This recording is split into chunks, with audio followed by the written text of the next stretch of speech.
Do do do do do do do do do do do do Do do do do do do do No, do. you're not doing the same. Do do do do Oh, do do do do do do do do do do do do. do. Not That's what I just do. did. That's what I do in the morning. Do All right. do. Well, good morning, everybody. Welcome to our live stream. I'm calling it our live stream because I got Ron the Waiter right next to me today. It's very awkward to start with him right away, but that's He okay. bringing the big boys right away. He All wants right, to bring in let's the calm big down. boys All right away. All right, let's calm down, Ron, let's calm down. We're 500 feet above the streets of New York City. That sun is going to come up behind me, and I like that. And then Ron's got his paneling in the background. It's beautiful. It's beautiful. I like the juxtaposition of everything, Ron the Waiter. The elitist, and then the Mandani working man. No, I'm not an elitist. Did you hear about Mamdani? You mentioned his name. Hold on. He's now, first of all, he has to pay. You know, it's very expensive to have a commercial like on NBC. You know what I mean? Yes. I can't imagine how much that must cost. Yes. He has a commercial that's been running for the past 3 days. Yeah. Oh, this is the commercial. Yeah. I need your money. Yeah. I don't want to ask for your money. Yeah. But I need it. Yeah. I need $4 million. Yeah. Thank you. So that's why, like, when everyone was panicking, going, you're gonna have a Muslim mayor in New York City, you gotta get out of there. I'm like, relax. This meet the new boss, same as the old boss. He ain't gonna be able to get half the shit he was promising the people that voted for him. And the best part of the Mamdani because you mentioned his name, he's been trashing Trump. Trump's been trashing Mamdani. And guess what's going to happen, Ron? Because they're all in bed together. Yeah. They're going to have a little meeting in the very near future. Mamdani is going to meet with Trump. I thought Mamdani didn't like the Trump, but he knows he has to work with the Trump. And they're all full of shit, Ron. How about this one? Elon Musk basically said, "Hey, Trump is in the Epstein files." He basically called him a pedo. Basically, sorry, Elon, but not basically. There was no innuendo. All right, he straight up said. He straight up said it. He was hinting toward that. They had a falling out. Trump was basically telling Elon to go fucking pound sand. They're best friends again. There's a picture of Elon. I like leaning in like you, and you get the blue eyes today. I don't know why, but my eyes are wide open today. Wait, I got better eyes than you, bitch. No, you don't. Yeah, I do. Without my glasses, you look blurry. Oh, maybe that's better. All right, there you go. But anyway, there's a picture that's going viral because Elon is back in line, and he's hanging out with the Trumpster at the Mar-a-Lago having a lovely dinner. What happened to Elon hating Trump's guts? Well, first of all, they weren't at Mar-a-Lago. There was a state dinner at the White House. Oh, that's right, because they had the Saudi guy there. That's good. Yo, did you hear one of the reporters in the White House in the Oval Office when they were having questions from the press corps? Yeah. And one of the reporters asked about the killing of the journalist who was with a bone saw. Yeah, yeah. And Trump said essentially, how dare you embarrass our guest? Oh God! How much money is Trump and his family getting from them? Hey, Trump's very first visit to a foreign country, right, on his first term, right, was where? Saudi Arabia. To the father. Yeah. Trump goes again on his first term to Saudi Arabia. By the way, he went to Saudi Arabia right away. And now, what do they call him? M something S? I don't know. The prince. I know. I just call him the prince with the weird donut thing on his head to keep that thing from blown away in the wind. Here's the thing, it doesn't look good. When Trump was waiting for him outside, the prince pulled up in the car, comes out. Sure. And the fact that he's sitting and then has to stand. Yeah. Dude, for the next 5 minutes, all he did was adjust his fucking robe. It was bothering me. Yeah. Really, is that really practical? He was adjusting, fixing, boom, beam, down, boom, moving it here, tucking this in. No, like he had Tourette's. Yo, you're Jewish. You guys don't have practical stuff either. I see these guys. I don't know. I think there's a small pocket of Hasidic Jews in my area, and they walk to temple with their giant hats in the wind, like they're Abraham Lincoln. What the hell's going on, Ron? I don't care. Trump can have whoever he wants in the White House. I don't care. I thank God I don't have to depend on any of these assholes. But I just want to say, because you mentioned it, he's beating up the reporter yesterday in the Oval Office and basically saying, you stink, you should be fired, you should be ashamed of yourself. He said, I'm gonna confer with my communication director. It's called the FCC guy. That's it, and says, I may just yank ABC's credentials entirely. Their license. Yeah. Now let me say this about Trump. I was a big fan, big supporter at first because he was mixing everything up. I was a big fan and he was supporter. A Democrat first. It wasn't even about that. It was about a guy going to Washington and really mixing shit up. I was an early supporter. I'm not going to lie to you. I don't support anymore. Okay. Even when I was an early supporter, I still had the attitude of I don't care, I hate them all. But with that said, when he would take his shots at reporters and people in general, most of them deserved it, and I loved it. But now he's attacking people that simply are just doing their jobs and don't deserve it. The Epstein files are huge. They're asking about the Epstein files. He just trashes the poor reporter in front of everybody. She didn't deserve that. She was asking basic questions in the White House. Other reporters doing her job. Other reporters came to her defense and said she's one of the most credible reporters in the press corps. No, you know what? This is what I was thinking. I was thinking to myself, and look, I can back it up because I'm an idiot. Dude, Trump's a South American dictator. Straight the fuck up. I'm an idiot. So, take it with a grain of salt. But as I was watching her get the shit beat out of her in front of all her fellow reporters and the Saudi guy. In front of the world. I was thinking to myself, would I fucking take that? She had to just take it because she's thinking to herself, if I act up, I will never be back in the Oval Office. Guess out. What? Oh, well. Hold on. It gets to a point where you have to have dignity. And she should have went right back at Trump. I'm doing nothing wrong. Right. I'm doing my job. These are questions that people want answers to. And that's it. Wait a minute. He did something much worse to another female reporter on Air Force One. That's the quiet piggy line.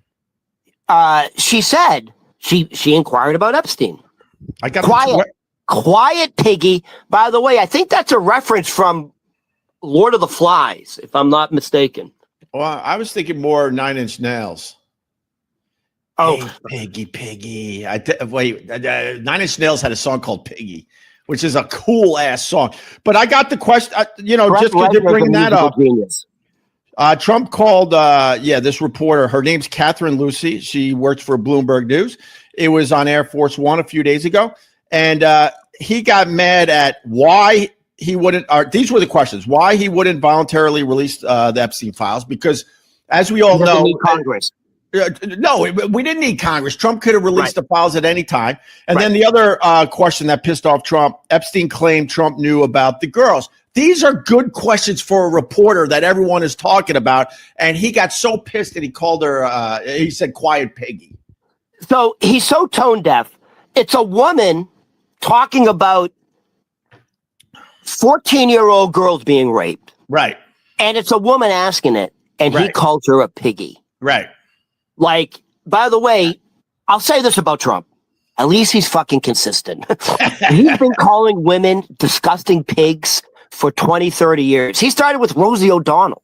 Yeah. We live in a country where, women are still second-class citizens. Opie. And to make believe that's not true is ridiculous. Trump thought, do you remember with the Bush guy from Entertainment News, ET News, and they were in that trailer? Billy Bush. He said, Billy Bush. BB. And you could grab him by the yoo-hoo. And then Billy Bush is laughing. He gets canned because he's laughing. At that point, Trump did say to his inner circle, his aides, I think I'm done. I think I don't think I can recover from this. Right. And it turns out his fucking base loves it. They love this fucking barroom, dive bar, fucking locker room talk because it's a real guy. We had so much fun with the Billy Bush thing because it was unbelievable that Trump skated. Everyone thought that would, sink his candidacy. Him. It made him bigger. And on the other side of that, Billy Bush lost everything. He was the it guy, and he has never recovered. It's been many years now. He's doing this and that. I see him pop up, but he was the #1 entertainment reporter. Yeah. He got his whole career wiped out, and Trump ascended to the presidency.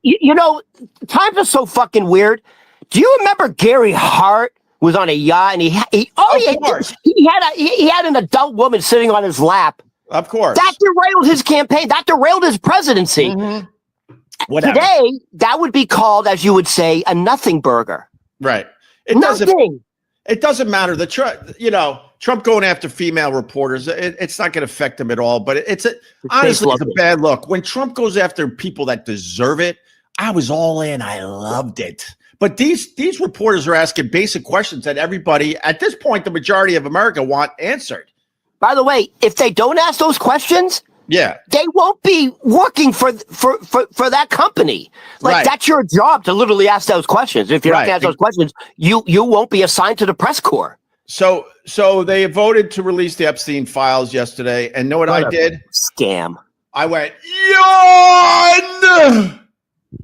It's all fucking bullshit. We are being gaslighted. Because let me tell you, when they say the Republicans are playing chess and Democrats are playing checkers, well, the Republicans are playing chess because this is what they did. They're very clever.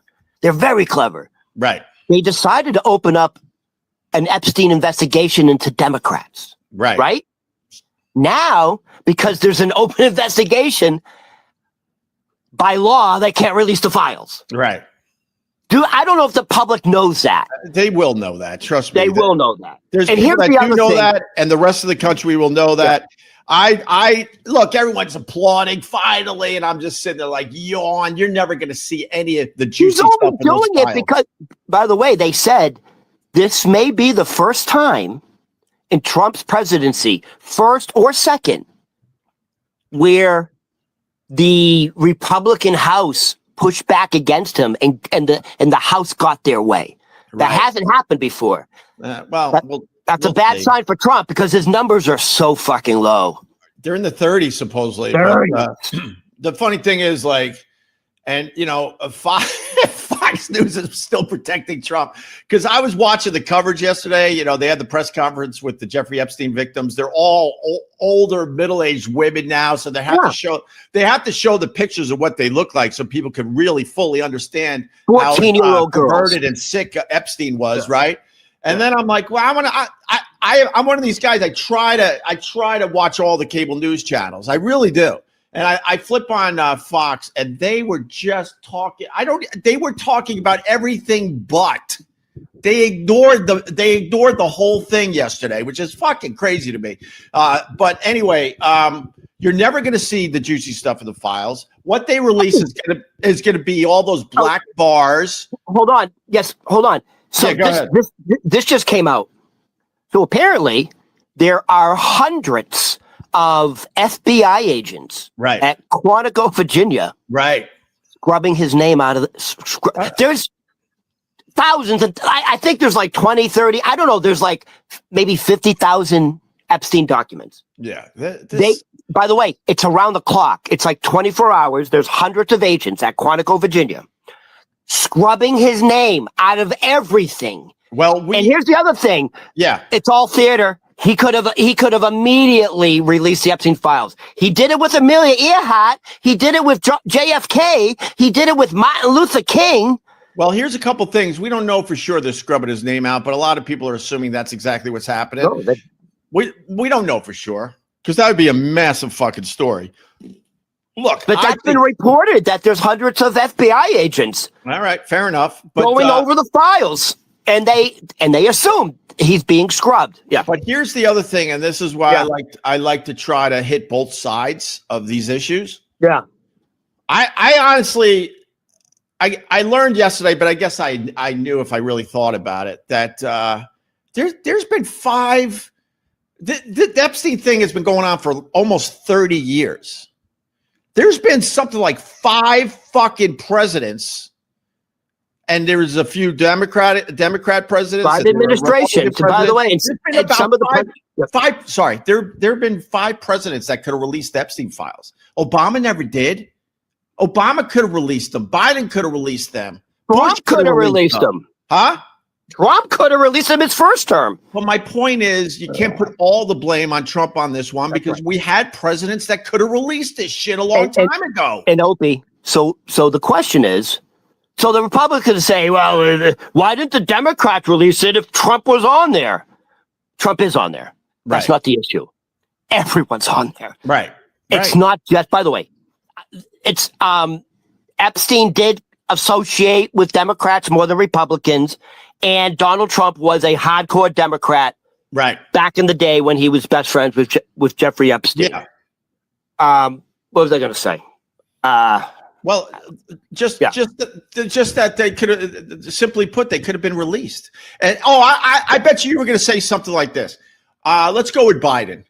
If Biden knew that he could really hurt Trump and protect the Democrats and the Epstein files, I think this is the point you were going to make. He would have released them. But these presidents have looked at these files. They're privy to everything, and they're like, oh fuck, we really hate Trump, and this could really take him down. But it also will take down all these other people. I promise you, Joe Biden, all the inner circle people, they know what's in there. But the reason the Democrats are releasing it's not because I'm sure Bill Clinton's in there. I'm sure he is. But it's not about that. It's about other nations. It's about, dude, the Saudi Arabian, the royal Saudi family. Prince Andrew's already been stripped of his royalty titles, but it goes, dude, we're talking Monaco.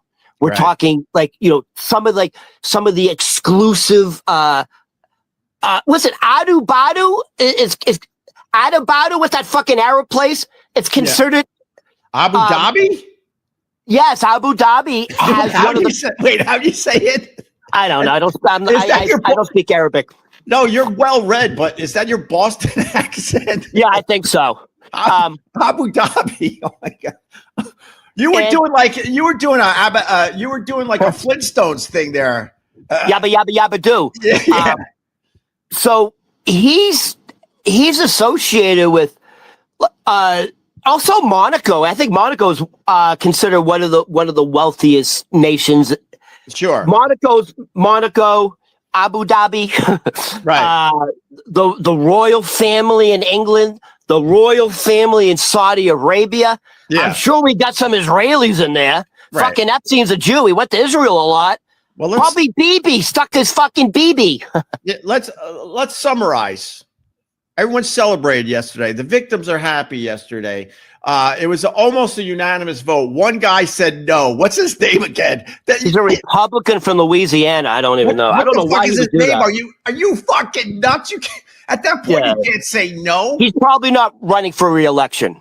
All right. So, and then everyone's celebrating, and now it goes to Trump's desk to sign. And then after he signs it, they have to be released in 30 days. It's going to be such a nothing burger.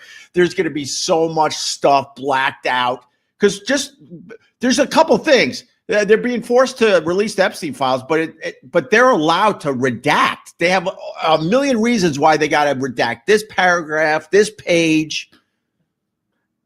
Do you think Trump's stupid? Nothing's going to be released that implicates him. It's going to be so vague. Of course.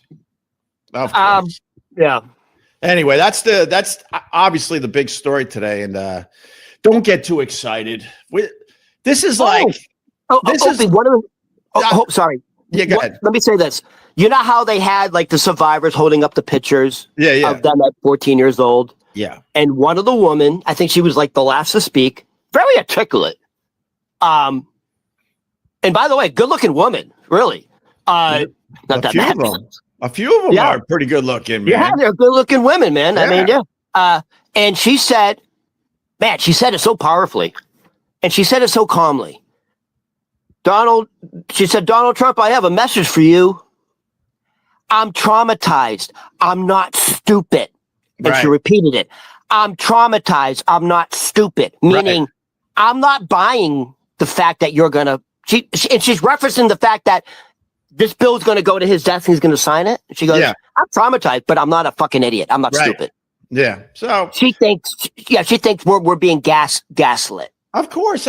Don't be, my point today is don't be excited. You're not going to see anything juicy in that shit. Yeah, but guess what? The QAnon MAGA base, if they don't get results right away, they're going to kind of go crazy. Well, I mean, those people are starting to peel off, you know that conservative podcast, was it Ben Shapiro, the guy that wears the yarmulke? Yeah. You know what I'm talking about? Yeah. His embarrassment as a Jew, by the way. But I think he is a fucking embarrassment as a Jew. Take off that fucking yarmulke, you fucking heeb. You're the reason there's anti-Semitism. Anyways, I think not just him, the main Republican podcasters, MAGA podcasters, dude, they're all saying the same thing now. Yeah. The Epstein thing is a hoax by the Democrats. It's to deflect from the success of the Republicans. They're saying that now. The people who were saying release the files are now saying it really is nothing. It was all the Democrats. Can we move on, please? I already spent too much time on politics. I'll be honest with you, because it's like Lucy and the stupid football. Oh, this time it's gonna be, it's gonna work for us. Oh, this time. No, there's never a this time. Lucy's pulling the fucking football away from Charlie Brown again. You watch how this plays out. What else you got today, Ron? Well, first of all, I'm glad they're doing this. Yeah. So I'll tell you what concerns me.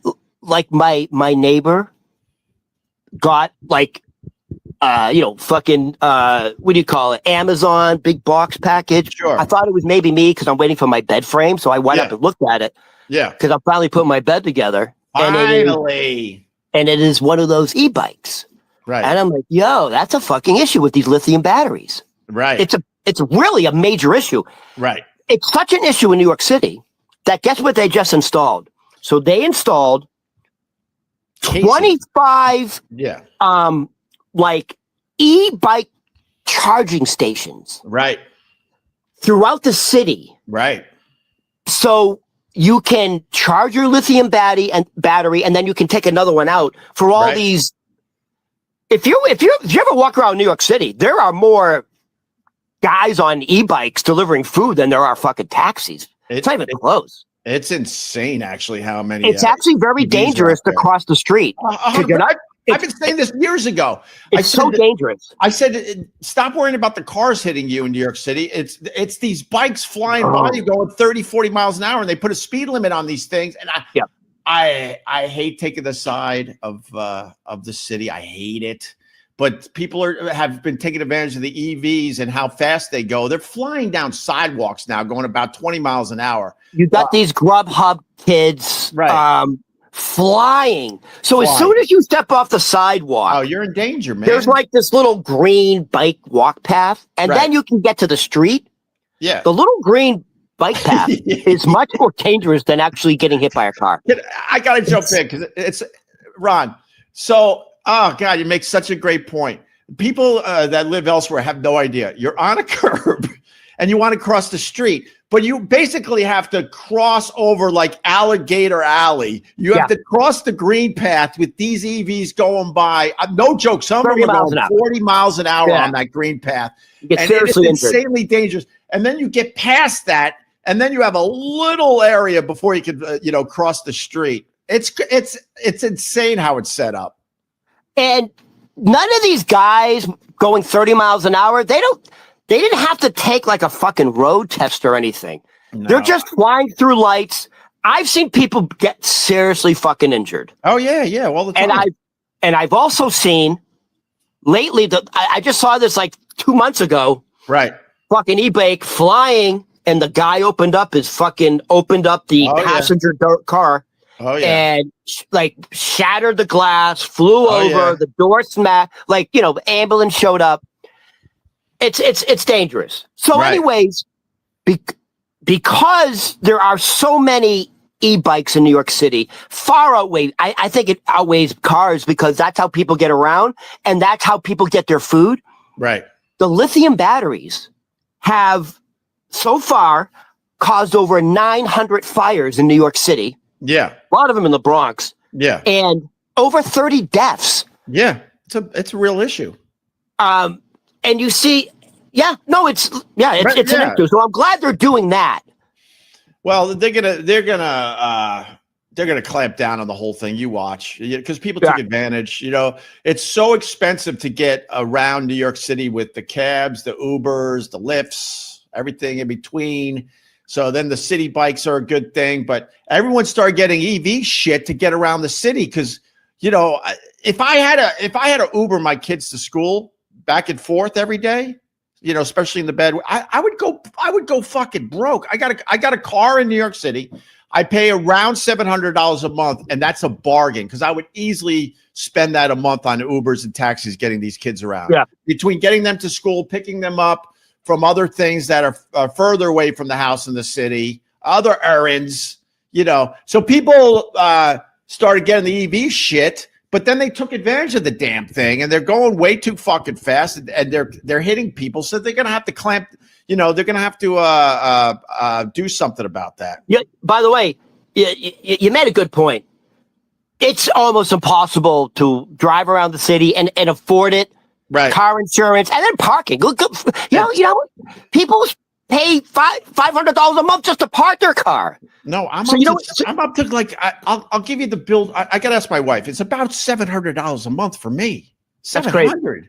And then you got to tip these guys. You can't.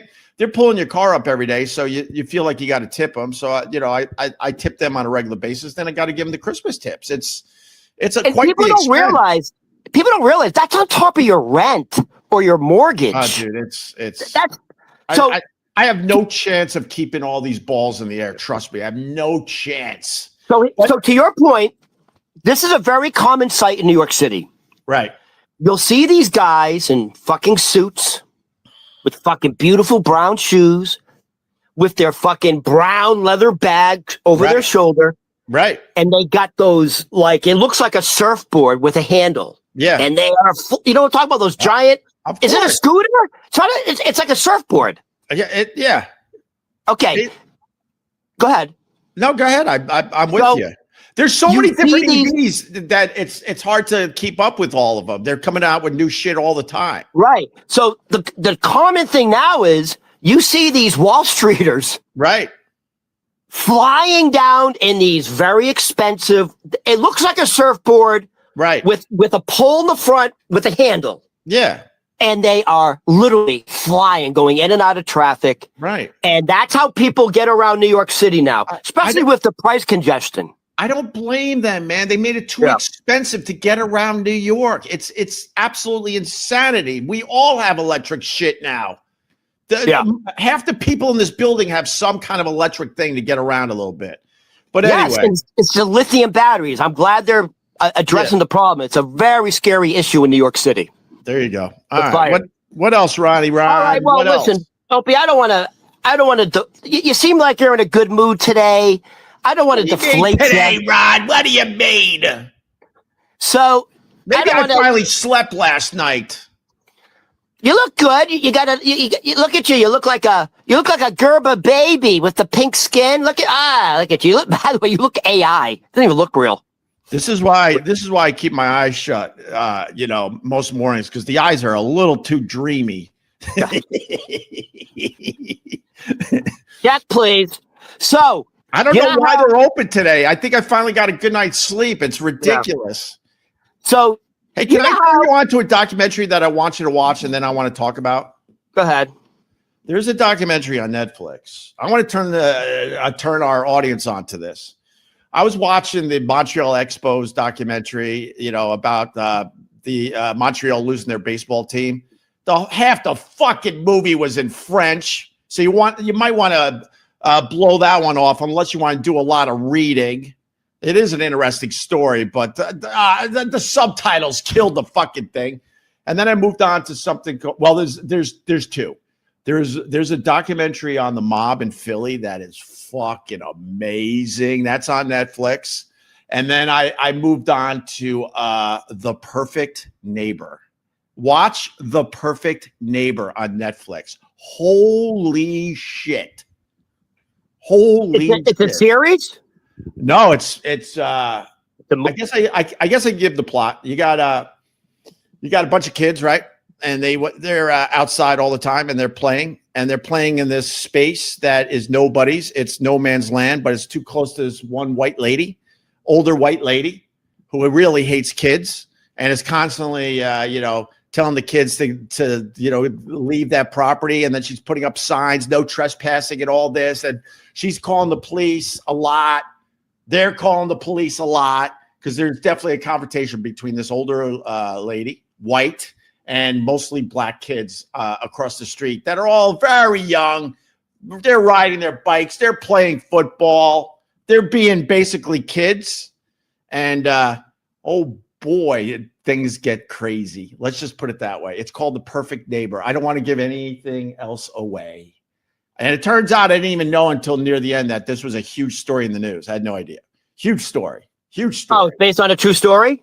It's what's great about it is you got the cops with the body cams, going to the old lady, talking to the older white lady, then talking to the kids, talking to their parents. It's all on body cam as they're trying to figure out. The lady hates the kids. The kids are doing what kids usually do.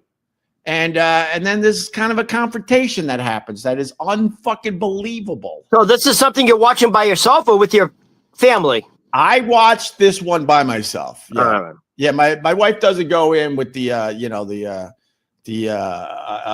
what do I say? Like the crime stuff. What is this too? What about your kids? Is this? No, man. They were doing their thing. They were mostly doing homework, actually. Oh, you got good kids. Oh, here you go. John Quartz. Perfect Neighbor is insane. It is insane. But I want people to see this thing before we really dive in and talk about it. It is insane. Because the body cam is the whole documentary, basically. But it's fiction. And one of the officers is like, look, we get it. When I was a kid, I also maybe was a pain in the ass to older neighbors and stuff. So they're putting some blame on the kids, but then they're talking to the old lady like, why don't you just ignore them? She's like, I can't ignore them. I can't. And every time the kids got close to her house, she would set off her car alarm, just anything to get them away from her house. And unfortunately, she rented a house that's next to basically an empty lot. And then the house is another house on the other side. So there's a little piece of land where the kids did a lot of their playing. It's a great documentary. All right. Great. All right. Anyway, move on, Ron. Sorry about that. Oh, no, that's good. I have Netflix. Maybe I'll check it out. I bet you my roommate watches all that shit. So you know how at the end of the year, they have like the top 10, this. Yeah, sure. Opie, they came out for year 2025, the top podcasters for 2025. Right. Opie, I had to clean my glasses. I got out my bifocals. I went over the list 3-4 times. I didn't see Opie and Ronnie. Well, we're new to the podcasting, Ronnie. We're new to this. Maybe we'll be on next year's list if we keep. I'll tell you what made me happy. Huh? Your buddy wasn't on it. Well, who's my buddy? Howard Stern didn't make the list. Howard Stern didn't make the podcast list? He did not make the top podcasters of 2025. And he's officially podcasting because they take his show and they put it out there as a podcast. Right. So I think he qualified. No, he just didn't make it. He's not that good. He's boring.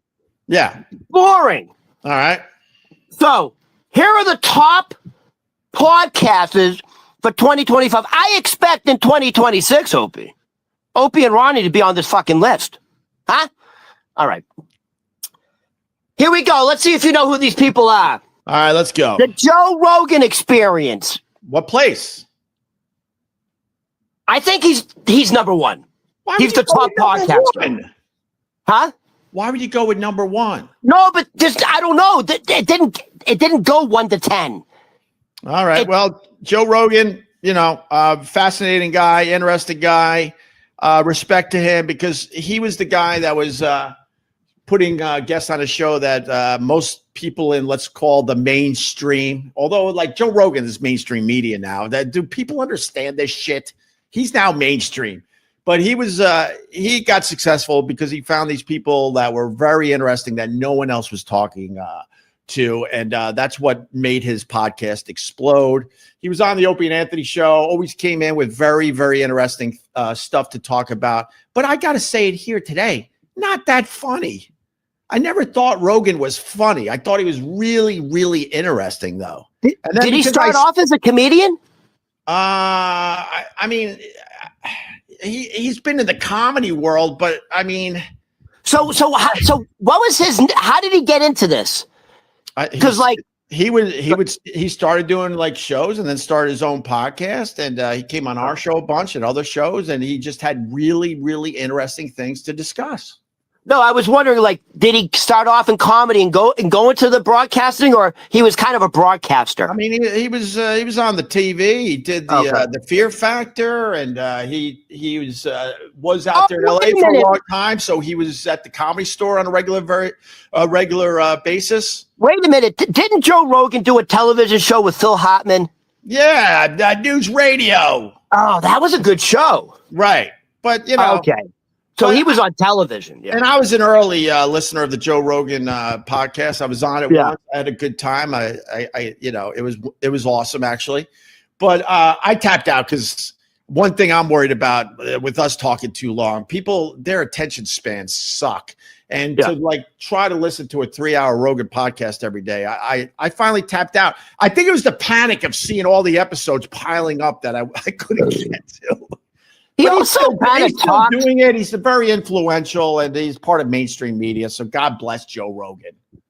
Well, I mean, this guy can influence politics. Right. He's got Gavin Newsom coming on his show now. I didn't like that Rogan. He didn't press Trump when Trump was on his podcast. It's like fucking press the fucking guy. You have nothing to lose, Joe. Yeah, you should not be one of these guys that support you shouldn't support anybody. You should just be pushing everybody, pressing them, asking the tough questions. You said Joe Rogan's not really funny. He just recently had a Netflix special. It was all right. Yeah, I mean, it was all right. Oh, you saw it? It was all right. If it wasn't Joe Rogan, I don't think Netflix would have put that on their network. It was all right. I mean, was he funny? It was all right. Did you laugh? At times. Do you remember a funny bit? No. That he did? No, all right. Literally not one. And I'm not even joking. It was just all right. And if people are going to say differently, you're lying. I mean, it's not like fucking Richard Pryor or Eddie Murphy doing Delirious. I get it. Oh God, not even close. All right. Okay, so like I said, I started off with the Joe Rogan experience, but the list wasn't like they didn't say they just said these are the top. Yeah, all right. Go ahead. So go ahead. I don't know who's number one. I bet you it is Joe Rogan. His fucking numbers are in the millions. Joe Rogan's number one. Theo Von's gonna be on the list. Go ahead. Give me the list. I don't see Theo Von on the list. All right, he should be. No, he shouldn't be. He's overrated. Okay, so here's another one that made the top. People lose their minds with this honesty, but fucking Theo Von, he's overrated. Should he have a big podcast? Yeah, sure, of course. But the level he reached, it's insane to me. So he was like, did he do your show on a regular basis? Near the end, the last year or two, he was on a lot. So what was your impression of him? I loved him. I'm not going to lie to you. I loved him. He was different. Yeah. And he deserved to have a popular podcast. Of course, my point is how high he got in the podcast world is insane to me. It really is. Well, and let's not forget, he just recently tried to tape his Netflix comedy special at the Beacon Theater, dude. He got booed off. I know. And he was talking about fucking committing, taking his own life. He's got issues, bro. We all saw the issues. He's got issues. He's working through his issues. Let's just put it that way. All right. But anyway, go ahead. So here's another. I didn't even know this was a podcast. You know what? I may check it out. I bet you it's pretty good. Yeah. So top podcasters of 2025. It's called Smartless. Oh, Smartless is that's Jason Bateman. Yep. I forgot the other guy's name who really carries the show. Sean Haynes is a powerhouse, bro. No, Sean Haynes is the weak Will link Arnett. on that he's the weak link on that podcast. Trust me. Really? It's the Canadian dude. What's the other guy's name? I forgot his name. It's Jason Bateman, Will Arnett. Oh, Will Arnett. Okay. Will Arnett is a powerhouse. He's really funny, fucking good. Jason Bateman is swarmy and dry. No, he's witty. He's witty. No, he's good. And then you got, what's the guy's name from Will and Grace? Sean Hayes. He's just okay. He's just hanging on for dear life. Those other two guys really? are yes. The other two guys are carrying that podcast. I was a regular listener to that. It's really good. I was I tapped out of that one too maybe about 6 months ago. Okay. So here's another one. I've heard of it, never seen it. I've seen the girl. She's kind of hot. It's called Call Her Daddy. I thought it's called me. Call her daddy. Yeah, I guess Call Her Daddy, right? Yeah. Call Her Daddy by Alex Cooper. She's taking over the world. What's her deal? She's a big star at Sirius XM. Howard is jealous of her, even though Howard's trying to say he's not. And so what is her deal? She's just really hot. And I don't have an opinion on her because I'd never listened to a minute of her show. She's big. She has a big influence, apparently. No, I know. She's massively huge. I mean, there's no denying it.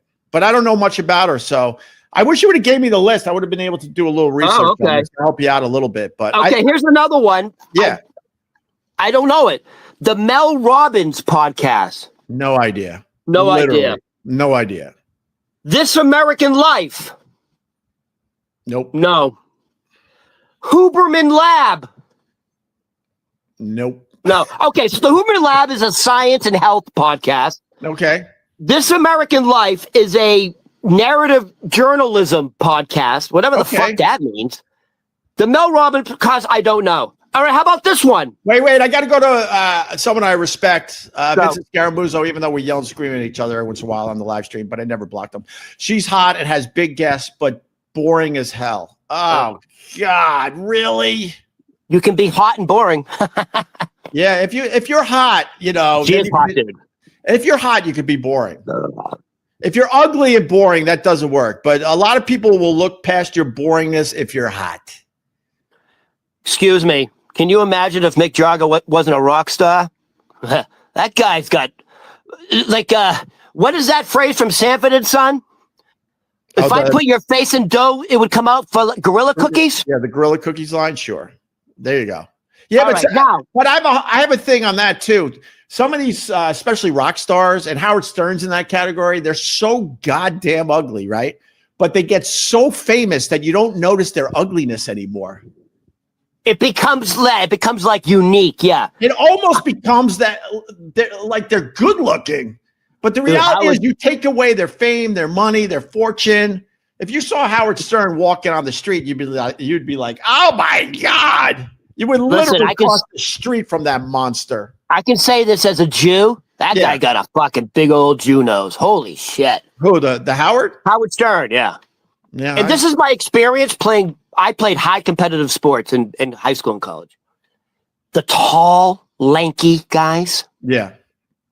Holy fuck, dude. Hung like elephants. All of them. It was like. Not him. Every tall, thin, lanky guy I played sports with had massive fucking elephant trunks.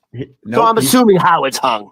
No, it famously talks about it. He's hung like an acorn. Really? Yes. Oh, I thought, all right. And my friend Jackie the Joke Man, for some reason, he sends me old Howard Stern videos and stuff that have been forgotten. I post them every once in a while on the channel. He gave me a video of Howard Stern playing basketball. It's the greatest video I've ever seen. He stinks. So why don't we? You can talk about it. He's literally. I could do that. I don't think I can find. I can't find it right now, but I could do that. Remind me after we're done Friday morning we can do it. Yeah, remind me. I'm going to remind you of that. He is so god awful at basketball. He's 6. I think. Man, I saw him in the hallway a bunch at Sirius. He's like, I think he's like 6'7", man. He is massively tall. It's ridiculous. I can't believe he's not hung. And he can't play basketball. Yeah, I grew up with guys like that because unfortunately I didn't get the height. I loved my basketball. I just didn't get the height. I had the skills. I didn't have the height. And the coach would see these giants walk in the hallway, and the coach would always try to get these guys to play basketball. And some of them were just god awful. And the coach would basically have a nervous breakdown. Like, you're 6'9" and you can't play this sport. Anyway, so he's not athletic, is what you said. All right. I'm going to remind you for Friday. We're going to have to. We're going to have to do color commentary on like calling a basketball game. I'll find it. Howard. It's buried it's buried on my channel right now, but I'll find it. All right. What else? Who else is on this stupid list? All right. I think I've heard of it, but I've never the Ezra Klein show. No idea. So this is about politics, society, and culture. Oh gosh. And then the others are Crime Junkie, right? Which is and Dateline NBC, I guess, has a podcast. That's a top podcast, and The Daily, which is a New York Times podcast. I've tried The Daily or whatever it's called. Whatever. Just AI that shit. It's that list. That's the top podcast. There's no one in there I know except for Rogan and who else did we know? Smartless. So I did it twice because sometimes they'll give you a different list. I Googled it twice and that was the list both times. Wow, like Theo Vaughn didn't even come up.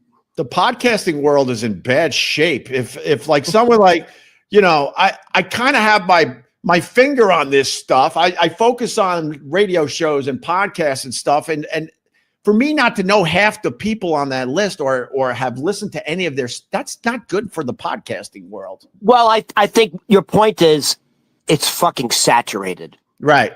All right. Didn't you just tell me Trader Joe's now has a podcast? Oh, jeez. All right. There was another one that popped, and I'm trying to remember because every time I see someone has a podcast, I'm like, I can't wait to tell Ronnie. Oh, fucking Regis and Kelly. That show will always be Regis and Kelly to me. Kelly has a podcast. What are you doing with your podcast? Kelly and Mark, or whatever their show is now called. Mark Consuelo, her husband, was honorary, Sexiest Man Alive People magazine. He was like one of the runner-ups. Whatever. All right, let's move on before. All right. Listen, it's almost 7:00. Yeah. Let's finish with this. And this is. Look at Ron taking control. I like this. Well, someone has to. Okay. Dude, I'm not gonna lie to you. I'm gonna lower my guard a little bit today. You make this easy. Thank you. If I had a nickel for every time a woman said that to me in bed. You make this easy because you're well-read and you come to the live stream with shit to talk about. You're just not used to working with real fucking talent and professionals. Relax, Rod. This is why I have to keep my guard up. So listen, this is my curiosity. Huh? Since we talked about Aerosmith yesterday, I said, you know what? I think there's a lot of really good bands that came out of Boston. Can I name some? I did a little research. So I'm going to name them. Can I try to name them? Go ahead. And then I want to know, have they been on the show? Go ahead. Let's see. The number one band to come out of Boston is Aerosmith. For sure. On the list. Got it. Although if Boston kept going, they would have been number one because their first two. So Boston as well, right? Obviously. Yeah. By the way, Can I say something about Boston? Yeah. They were all students together with the Boston Conservatory there on Newbury Street. Yeah, but the whole band is Tom Scholz or Schultz, right? Tom Scholz. People don't understand how brilliant that guy was. He went to what, MIT, you said? No, he went to the New England School of the Boston Conservatory there on Newbury Street. Oh, okay. New England Conservatory of School, like it's one of the premier music colleges. People don't understand that first of all, the first two Boston albums were amazing. I was a huge fan growing up, and then the third album came out with Cool the Engines. I was like, fuck. they're done. But their first two albums were amazing. But people don't understand how brilliant Tom Scholz is, because he put those albums together in his, basically, I think it was his parents' basement with equipment. You got to remember, this was the 70s. Nowadays, you're like, oh, what's the big deal? Everyone's can put music together on the computer now. He had giant pieces of equipment in his basement putting those albums together by himself. And then he hired a band, basically. Brad Delp didn't really have much to do creatively with that band, but he was a great singer that could sing Tom's songs. Oh, shit, I forgot I was going to say about Boston. God damn it. All right, well, I'll keep babbling then, because you asked. Aerosmith came on the Opie and Anthony show back in the day. Sid. This is what I want to say about Boston, sorry. Yeah. The one thing that you kept hearing about them is they were losing money. The studios were losing money on Boston because, like, it was taking 5 years to put out an album, right? Right. Wasn't that the knock on them? It was years because he was a perfectionist. The guy Schultz you're talking about, he was a musical prodigy. He's a brilliant mind. I would love to know what he's doing nowadays, because I bet you it's something pretty interesting. But all right, go ahead. What else? The angle with Boston, Sib, the drummer, used to hang out at all our WAAF events back in the day. Oh yeah, I drank more shots and beers with Sib. Really? Anthony drank way more shots and beers with Sib than me, but I certainly had my share with Sib. He hung around AF in our events, so we kind of got to know the guy. And then famously at a WAF Christmas party, they hired a Boston cover band. And like, oh, this is, not a Boston cover band, sorry, a Beatles cover band, sorry. And this guy's up there singing these fucking songs. I'm like, God damn, this guy's good, right? It was Brad Delp. Oh. Brad Delp. So he's in one of these giant 70s bands. Fast forward a couple decades. Now he's the lead singer in a Beatles cover band moving around Boston trying to make money. Yeah. Yes, I know this. Yeah. I had family who went to that. They said it was amazing.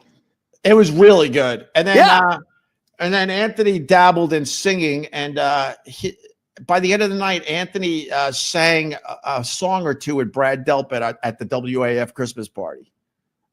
And I'll be honest with you, I don't like Anthony at all, but I try to be fair with a lot of this shit. He fucking crushed it with Brad Delp. Can you imagine you go on stage with Brad Delp and you pull it off? He did. He absolutely pulled it off. But I met him that night briefly, and that's about it.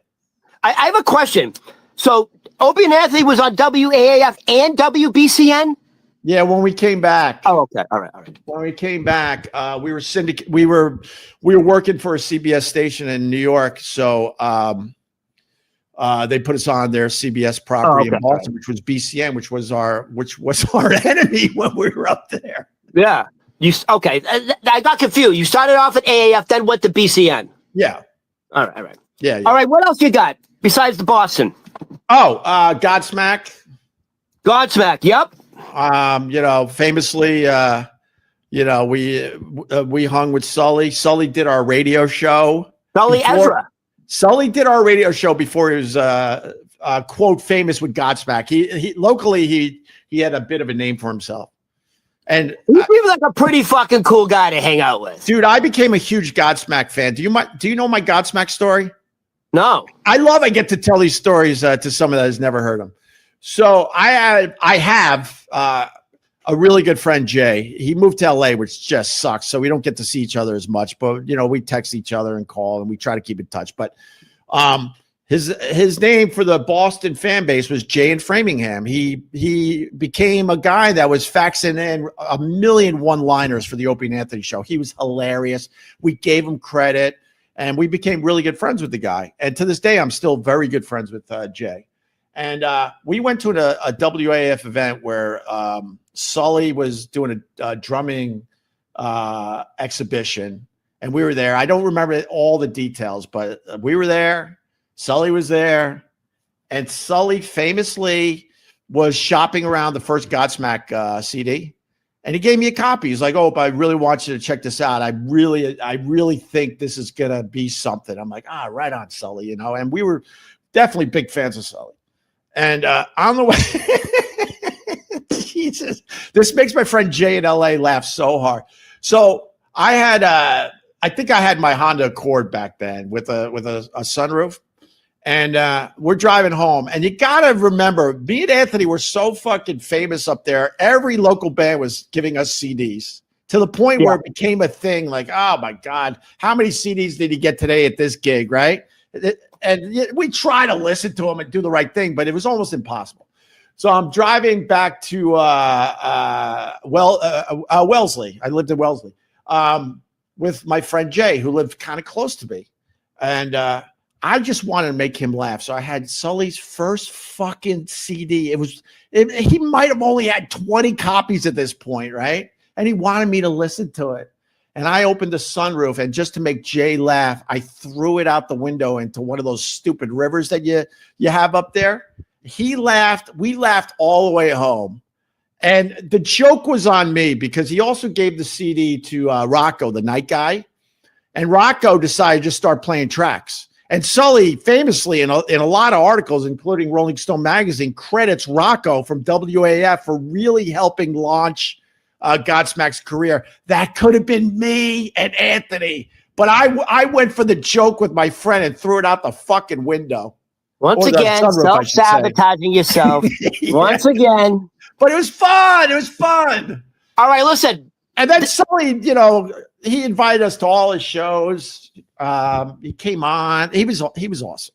Hey, I saw them at the Beacon Theater. Fuck, dude, they're amazing. Kick ass. They're amazing. They're fucking great rock and roll band. They're amazing and still going strong. Now the list for the Boston bands. Oh boy.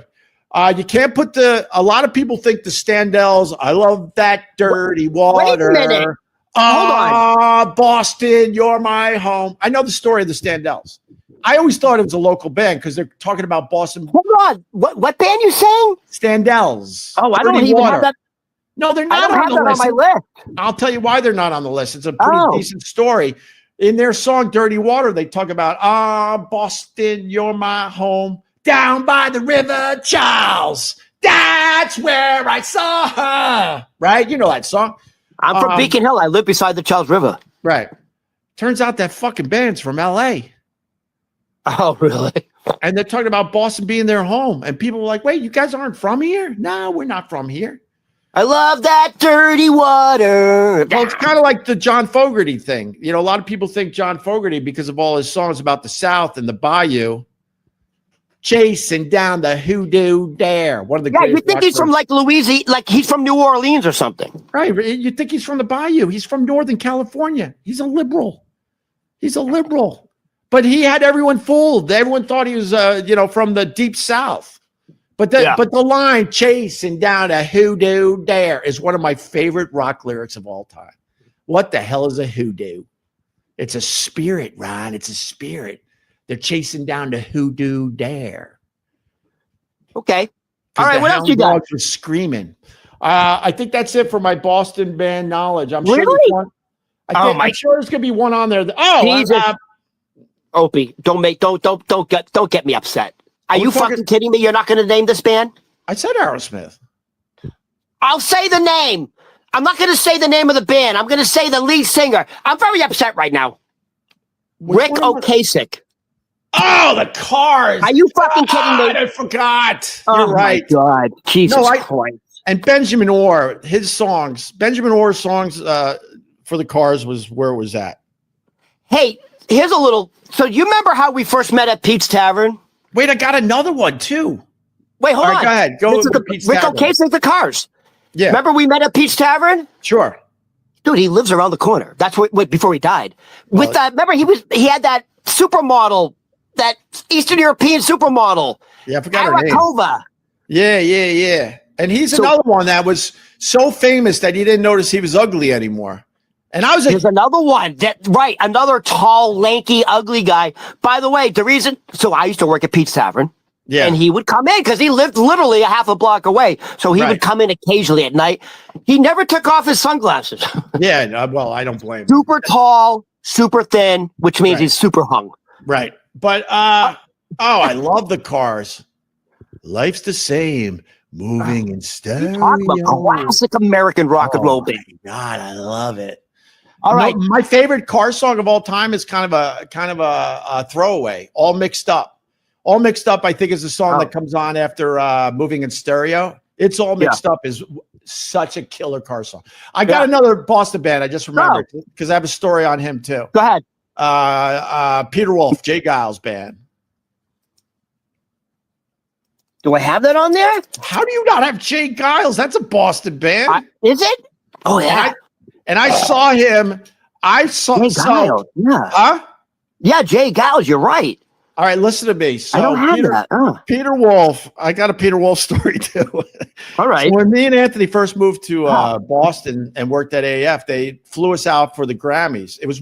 We were barely doing a show together, and they fly us out to LA to do the Grammys. We are so green as a new show together. I had a lot of radio experience at that time. Anthony, not so much. And we were starting a show together, and we're starting out in LA at the Grammys, basically. I think we did maybe a week or two before that. I'm not positive. Whatever. Peter Wolf was on our flight because he was going out there for the Grammys, I guess. And we were all at the Sunset Hotel on Sunset Boulevard, the hotel made famous by Led Zeppelin. And I have always been a morning person. I get up early and I just wander around. What? I have a question. What do you mean that the hotel Zeppelin made famous? You don't know about the Sunset Hotel on Sunset Boulevard? I think it's called the Hilton. Legendary. When Led Zeppelin was in LA, they camped out at that hotel. They took up a couple floors. They had groupies in the lobby. Literally, the lobby was swarming with groupies, hoping to be picked by the band to party with them. Oh my God, the stories are legendary from that place. I'll have to look up a few for you. The amount of blowjobs. Right. So my Peter Wolf story is really quick and simple. So I would get up really early and just wander around. Like I was always getting up at 6. It was probably going back to my caddy days. And I'm on Sunset Boulevard, walk into a coffee shop. I turn the corner and there's Peter Wolf. I swear to you, this possibly isn't true, but I would bet a lot of money on this, that I saw Peter Wolf without his wig. He was really bald. He saw me because at this point we had our, he knew who we were. Okay. And he had the look like, oh, fuck. He just saw me. He thought because it was so early in the morning, he didn't have to throw that stupid dead animal on his head. Did you have words with him? No, it was a look. It was that look like, fuck. Right. He's going to talk about it now. There you go. All right, who else? Do you have any other Boston bands? Dude, are you serious? Are you fucking serious? You got the pop bands and shit, but I don't know. Are you fucking serious? There's one band with the name Boston in it.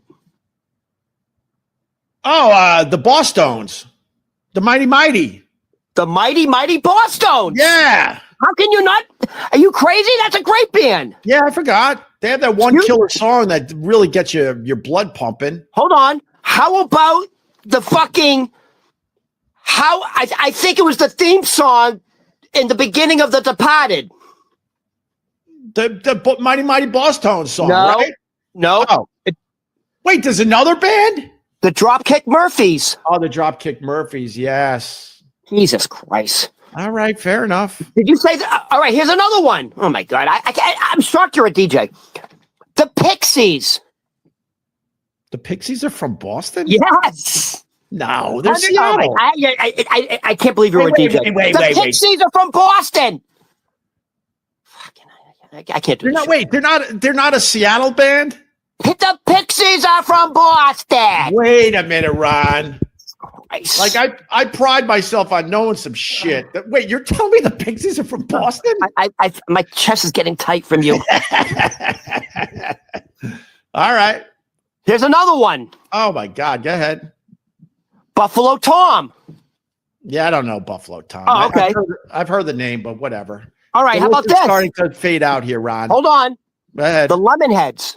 Lemonheads, sure. They had a version of Mrs. Robinson, right? Didn't the Lemonheads have their own version? They had a couple big hits, and then I think he OD'd. All right. And then you have New Edition, Bobby Brown, New Kids on the Block, Marky Mark, and the Funky Bunch. Oh, the Funky Bunch was all right. Has Marky Mark ever been on your show? Marky Mark was on our show once. Oh, really? Yeah, and I forgot about it. I just Did he saw come a video across on my like a fucking like arrogant cocksucker? I don't remember much about. I believe he was on the phone, and I don't really remember much about his appearance. I didn't think he was a dick or anything like that. So Yeah. I think we got him laughing and he relaxed a little bit with us. But I don't have many highlights talking to him. So one of the hardest working guys in Hollywood, honestly. He's all right. Guy gets up at fucking 3 a.m. and like, works out. He posted. You know what movie I saw recently with my kids was the Ted movies. Oh yeah, he's good in that, man. He plays a simpleton. He's good. They're fucking funny, man. They're good. They're stupid funny, man. And that shows you how talented Seth MacFarlane is. Yes, that's all Seth MacFarlane, dude. I hear you. All right, Ron, I want to go. All right, that's it. I'll see you this afternoon. Just when we get going, I got to go, but I do have to go. And all right, yeah, I guess we're doing Gephards later. All right. All right, this is my friend Ron Berman. We call him Ron the Waiter. Sometimes Ron. What other nicknames we have for you? The Boston Buddha. The Hebrew Hammer. The Hebrew. No, you don't. No, we don't call him the Hebrew Hammer. The Boston Buddha. I like it. The Boston Buddha. Tony P. Nicknamed you that. And we also call you Piggy. Oh no, that's Trump. Sorry. No, I'm not. I'm not a woman. Quiet Piggy. Oh, quiet Piggy. It's not just the words. His face in his finger. Quiet Piggy. And he's like, dude, there's a black reporter standing directly to her left or to her right. Yeah. Watch his face. He was like, whoa, whoa, master. His eye, whoa. There are things in life, though. You can't just sit there and take it. Do you really want our president, to be talking like that? Honestly, in the end, I don't care. It's just a good headline today. I don't care. I don't care. I really don't. I think he's a dick for doing it. I think she was just doing her job. Know what I really cared about in that situation? That she sat there and took it. I'm like, I think it was ABC, right? I think ABC will understand if you push back. Oh no. Quiet Piggy was on Air Force One. Sorry. There were two separate events. Sorry. Both of them shouldn't have taken it. But at that point, you don't take it. I know, but the woman who's on Air Force One, you got to take it. What are they going to say? Why? You really need to be on Air Force One with the fucking president? They'll find something else for you to do if you push back. There are times you just got to fucking push back. There are just times. That's the word of the day. Push back. There you go. Right. And remember, Ron, it's not gay if the rent's due. It's not. That's called finances, my friend. That's how it's not gay if the rent's due. End of story. We're done. Bye.